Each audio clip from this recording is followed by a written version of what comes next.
कोई चुनौती होता है जी। और चुनौती होना चाहिए। चुनौती नहीं होगा तो फिर कैसे चुनाव में मज़ा आएगा? एक तरफ़ा चुनाव तो मैं भी नहीं चाहता हूँ कि हो। आप भी चाहते हैं एकदम टक्कर का लड़ा मुकाबला हो? देखिए क्या होता है ना कि अब सामने वाला कोई है ही नहीं, जी। तब तो हम क्या करेंगे फिर? हम कहाँ जाएँगे? आज हमारे कार्यकर्ताओं के लिए 5 साल के बाद तो मौका मिलता है वोट माँगने का, उनके अंदर जोश जगता है। अब पता चले कि सामने कोई अभी तो पिछले 15 दिन 20 दिन से हम लोग इंतज़ार ही कर रहे थे। मतलब कि बीजेपी वाले इंतज़ार ही कर रहे थे। आज मैं बीजेपी में मिल गया हूँ तो हम अपने आप को शामिल मैंने कर लिया कि बीजेपी वाले इंतज़ार ही कर रहे थे ना। जी। लेकिन आज देखिए क्या हुआ? आज मिला है, लेकिन ये चुनौती आप बीजेपी के लिए कुछ भी चुनौती नहीं है। मैं आपको आपके माध्यम से कहना चाहूँगा कि ये कुछ भी चुनौती नहीं है। बीजेपी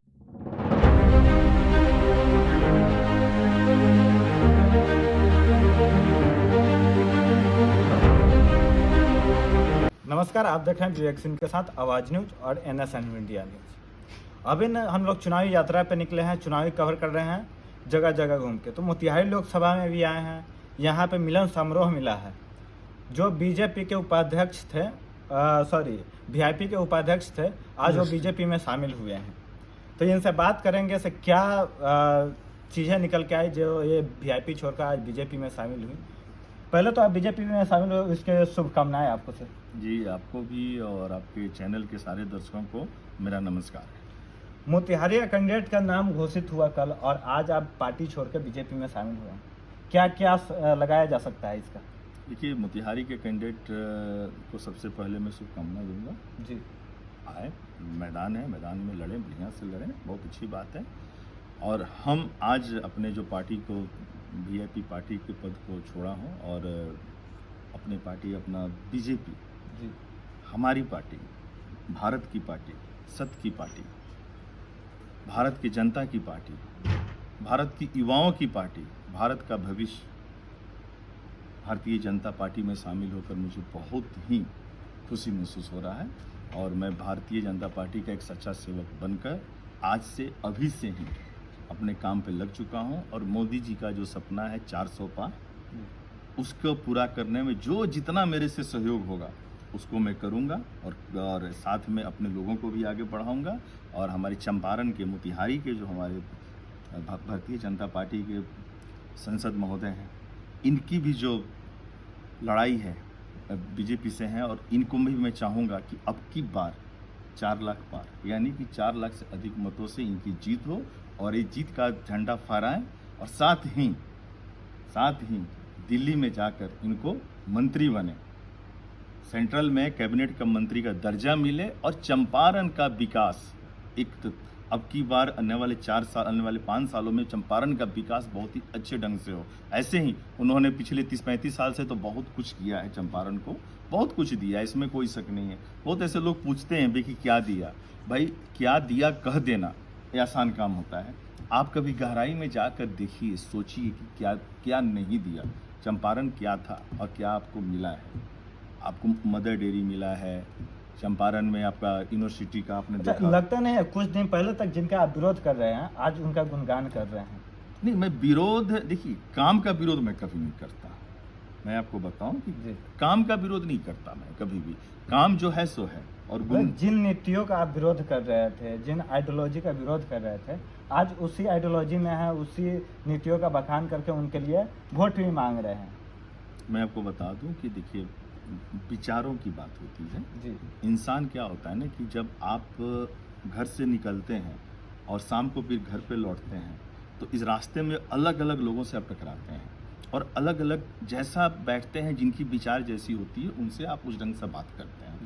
सब जगह तो एक ही जैसा तो बात नहीं करते ना। ऐसा तो नहीं कि सब जगह आप रूडली बात करेंगे या सभी से प्यार से ही बात करेंगे। कोई गाली देगा तो भी जी नमस्कार, और कोई आपको प्यार से बोलेगा तो उसको गाली देंगे, ऐसा तो नहीं है ना। तो बहुत ऐसी समस्याएं आप चलते हैं और फिर आप शाम को घर पे लौटते हैं आप, तो आपको खुद एहसास होता है कि भाई मैं गया तो क्या पाया और क्या खोया।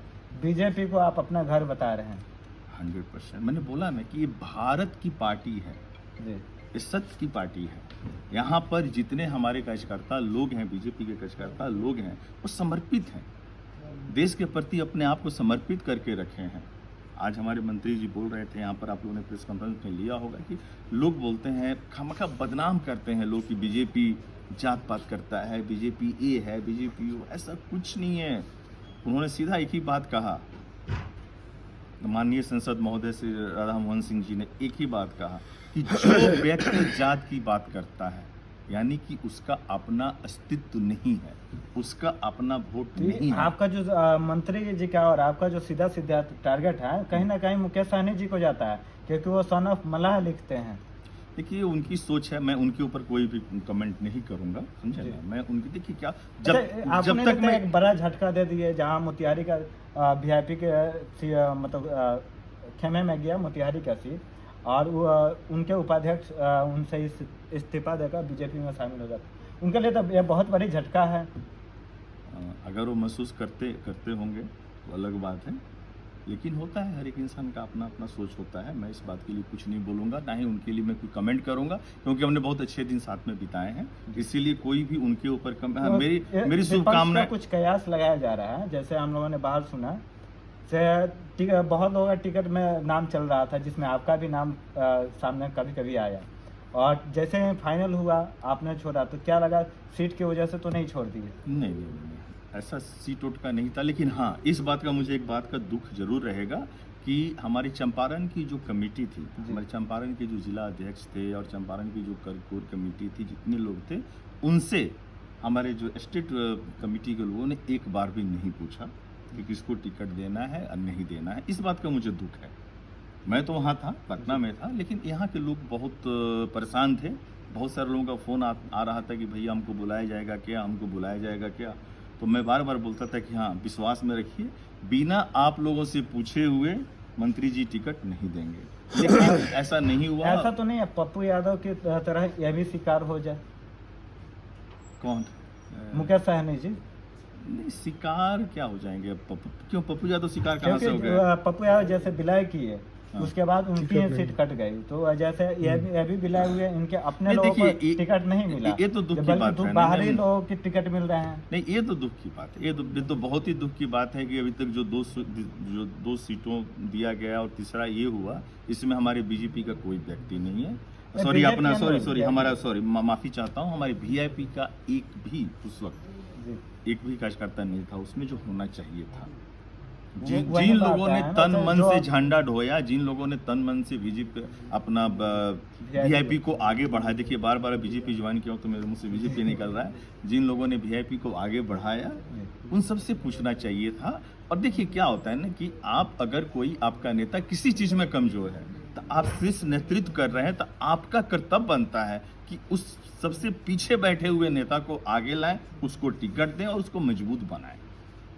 ये पार्टी का काम होता है, पार्टी का एक काम नहीं होता है। इस बात का मुझे शिकायत है और मैं खुले मंच पे आपके न्यूज के समक्ष बोलना चाह रहा हूं कि इसमें कमी रही है हमारी वीआईपी पार्टी की। वीआईपी पार्टी चाहती तो अपने ही लोगों में से, चाहे वो झंझारपुर हो, चाहे वो गोपालगंज हो, या फिर अपना मोतिहारी हो, देती, लेकिन ऐसा नहीं हो पाया।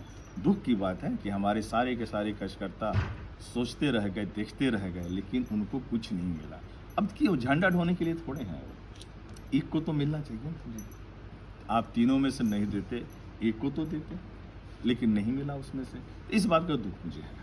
मोतिहारी अब एक हॉट सीट हो गई है राजेश कुशवाहा के आने के बाद।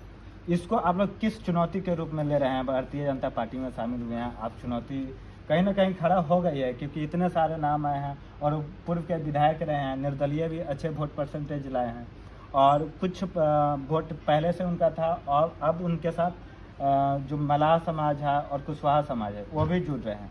तो कहीं ना कहीं अब राधा मोहन सिंह जी के लिए चैलेंज हो गया, तो आप इस सब को कैसे डील करेंगे? देखिए, चुनाव का मतलब ही चुनौती होता है जी। और चुनौती होना चाहिए। चुनौती नहीं होगा तो फिर कैसे चुनाव में मजा आएगा? एक तरफा चुनाव तो मैं भी नहीं चाहता हूँ कि आप भी चाहते हैं एकदम टक्कर का मुकाबला हो। देखिए क्या होता है ना कि अब सामने वाला कोई है ही नहीं, अब तो हम क्या करेंगे? फिर हम कहाँ जाएंगे? आज हमारे कार्यकर्ताओं के लिए 5 साल के बाद तो मौका मिलता है वोट मांगने का, उनके अंदर जोश जगता है। अब पता चले कि सामने कोई, अभी तो पिछले 15 दिन 20 दिन से हम लोग इंतजार ही कर रहे थे, मतलब कि बीजेपी वाले इंतजार ही कर रहे थे। आज मैं बीजेपी में मिल गया हूँ तो हम अपने आप को शामिल मैंने कर लिया कि बीजेपी वाले इंतजार ही कर रहे थे ना। लेकिन आज देखिए क्या हुआ, आज मिला है, लेकिन ये चुनौती, हाँ, बीजेपी के लिए कुछ भी चुनौती नहीं है। मैं आपको आपके माध्यम से कहना चाहूँगा कि ये कुछ भी चुनौती नहीं है। बीजेपी का वोट जहाँ पे है वहाँ फिक्स है, और अच्छे नहीं, बहुत अच्छे ढंग से, बहुत भारी बहुमत से बीजेपी चंपारण की धरती पर विजय प्राप्त करेगी और हमारे सांसद और पूर्व मंत्री राधा मोहन सिंह जी को विजयी बना कर दिल्ली भेजेगी। अच्छा, राहुल गांधी को आप किस तरीके से देखते हैं? राहुल गांधी एक अच्छे नेता हैं। देखिए, भविष्य में युवाओं का बहुत बड़ा योगदान होता है और होना भी चाहिए। हर एक इंसान को कर्म करने का हक है। आप अपने कर्म पे आगे बढ़िए। जनता है, देखिए मैं किसी भी पार्टी में रहूं और कहीं भी रहूं, सच्चाई के साथ चलता हूं। मेरा एक अपना नेचर है। मैं चाहता हूं कि भाई आप जिस पार्टी में हैं आप उसमें आगे बढ़िए, लेकिन पार्टी के नेतृत्व को संभालिए। कोई भी ऐसी आपके मुंह से वाणी ना निकले जिससे कि आपके प्रति लोगों में नाराजगी फैले, किसी के लिए भी क्यों ना हो। थोड़ा विधानसभा पे आते हैं। 2020 का चुनाव याद है, जब आप यहाँ पे बीजेपी के विपक्ष में ही खड़े होकर निर्दलीय चुनाव लड़ा था। बीच में कयास लगाया थे वीआईपी से लड़ेंगे। अब बीजेपी में ही शामिल हो गए हैं और यहाँ के पूर्व विधायक सचिंदर सिंह जी भी हैं और उनके साथ रह के आपने मिलन समारोह किया। कल्याणपुर में आप कैसे 2025 को कैसे देखा जाएगा? ये तो भविष्य के गत में छुपा हुआ है, इसमें मैं कुछ नहीं कर सकता। अभी आपको देखा ना कि 24 आपकी इच्छा क्या है? 25 में आप कल्याणपुर की जनता के लिए आप खड़े रहेंगे? मैं बार बार एक ही बात को बोलता हूँ कि कल्याणपुर के लिए मैं अपने आप को समर्पित कर चुका हूँ। आपकी इच्छा क्या है? पार्टी का निर्णय अलग रखते हैं। नहीं, मैं तो चुनाव मेरी इच्छा ही है कि मैं समर्पित कर चुका हूँ और हर हाल में मेरी कोशिश रहेगी कि मैं चुनाव लड़ूँ। यही मेरी इच्छा और हमेशा रहेगी। कल्याणपुर से आपको देखी जाएगी? मैं कल्याणपुर के लिए ही जी। कल पिछली बार भी देखिए, मेरा घर अपना गोविंदगंज में हुए। आपको मैं बता दूं कि अरेराज के बगल में हमारा खजुरिया बोला जाता है, तो वहाँ अपना घर है। हमको बहुत लोग, जब मैं यहाँ खड़ा हो रहा हूँ। कल्याणपुर के विधानसभा के लोगों के लिए आप क्या कहना चाहेंगे? आप गोविंदगंज को भी आगाज कर दिए हैं, तो कल्याणपुर के विधानसभा के लिए आप कुछ बस यही कहना चाहूँगा कि भाई अभी तो सामने तो अपना 25 मई को अपना चुनाव है। आप बढ़ चढ़ कर चुनाव में हिस्सा लीजिए, वोट दीजिए और बीजेपी को भारी से भारी बहुमत में से विजयी बनाइए और मोदी जी के सपनों को साकार कीजिए कि देश का भविष्य और आगे बढ़े। हमारे साथ जुड़े थे जो आज ही बीजेपी में शामिल हुए ऋतुराज पांडे जी, जिन्होंने अपनी बातों के रखा और कुछ वीआईपी से रिलेटेड क्वेश्चन था जिस पे भी बाकी से जवाब दिया। बाकी आपको कैसा लगा आप कमेंट बॉक्स में बताएं। तब तक के लिए धन्यवाद। जय हिंद।